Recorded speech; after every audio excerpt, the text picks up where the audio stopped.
Bonjour à tous, je suis ravie de vous retrouver dans une nouvelle vidéo pour aborder le calcul littéral une nouvelle fois.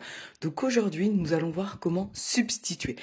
Substituer, c'est un peu comme le substitut du procureur, c'est celui qui le remplace de temps en temps. Donc le verbe substituer veut dire remplacer. On va commencer déjà par noter ce mot de vocabulaire important que les enfants doivent connaître. Je crois qu'on l'utilise de moins en moins quand même. Substituer. Eh bien, ça veut dire remplacer. Et donc, pour cela, nous allons prendre, comme d'habitude, plusieurs exemples. Alors, souvent, les consignes vont être de cet ordre-là. Donc, calculer à, je vais prendre un exemple au hasard, 2x au carré moins 3x plus 8 pour... Allez, x égale... non, peut-être pas 1, 2, allez, on va dire 3. Très bien. Donc, je vais faire un exemple d'un niveau 5e, parce qu'ici, j'ai choisi un nombre positif, un entier positif. J'aurais pu choisir un nombre décimal. Pour le niveau 4e, tout à l'heure, je prendrai un nombre négatif pour vous montrer que ça marche de la même façon. En fait, peu importe le nombre que vous pouvez prendre, un nombre entier, un nombre décimal, qui soit positif, négatif, fractionnaire, une racine, carré, parce que ce genre de question est fait presque jusqu'en seconde, voire au lycée, avec une consigne qui est presque similaire, mais un petit peu différente. Donc, substituer veut dire remplacer, c'est-à-dire que là, je vais regarder où est la lettre, c'est-à-dire où est le x. J'en ai un ici, et j'en vois un autre là. Eh bien, à la place, c'est ça, je vais remplacer le x par la valeur que l'on me donne. Je rappelle également, si vous n'avez pas vu calcul littéral partie 1, et celle-ci, je vais l'appeler, allez, partie 2. Eh bien, il faudra aller la voir. Sinon, n'hésitez pas à me la redemander. Ah, ma lumière est en train... Je n'ai plus de batterie, je crois, je la chargerai plus tard. C'est en train de me faire défaut.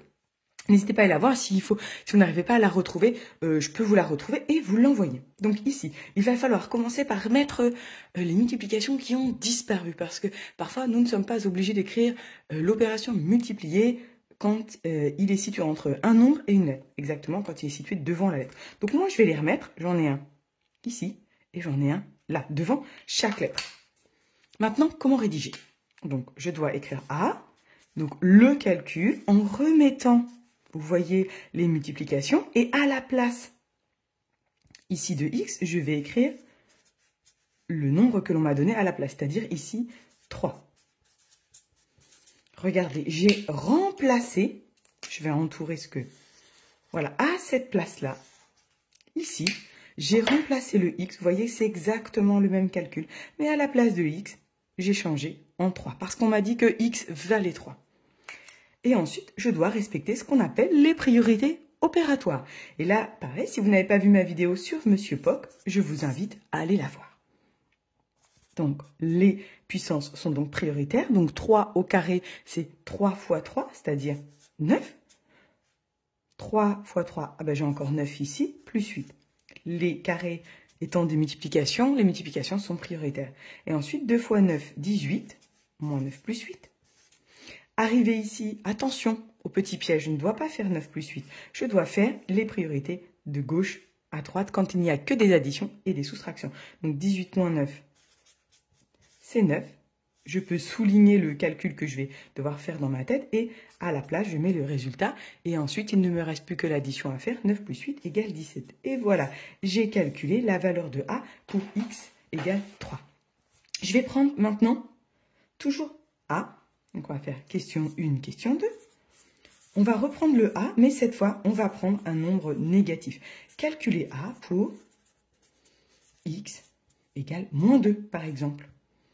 C'est de la même façon. Je remplace les x par moins 2. Donc, je réécris A. Le calcul A, c'était 2 fois, donc moins 2. Et là, attention, je dois mettre les petites parenthèses obligatoires puisque j'ai deux symboles mathématiques. J'ai le signe moins et le chiffre 2.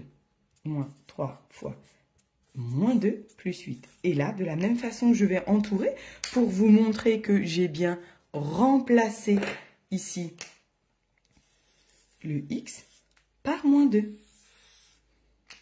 Et je vais calculer de la même façon.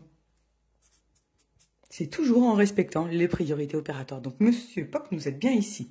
Donc, 2 fois moins 2 fois moins 2, eh bien, ça fait 4. Je vous le fais ici. Moins 2 fois moins 2, moins, plus. Et je ne suis pas obligée de l'écrire. Et 2 fois 2, 4. Moins. Donc là, on peut le voir de deux façons. Soit on peut voir moins 3 fois moins 2, soit 3 fois moins 2. Ça revient vraiment au même. Moi, je vais le voir de la façon moins 3 fois moins 2. Donc, moins et moins, plus. 3 fois 2, 6. Ça revient au même parce que si on avait fait 3 fois moins 2, on aurait trouvé moins 6. Et moins 6, c'est plus 6. Et ensuite, les multiplications sont encore prioritaires. Donc, 2 fois 4, 8. Plus 6, plus 8. De gauche à droite. 8 plus 6, 14. Plus 8. Il ne me reste plus que 14 plus 8 égale 22.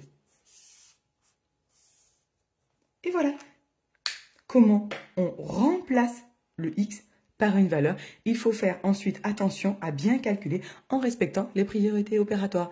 Eh bien, j'espère que cette vidéo a pu vous aider une fois de plus. Et moi, je vous retrouve dans une prochaine vidéo. À bientôt. Bye bye.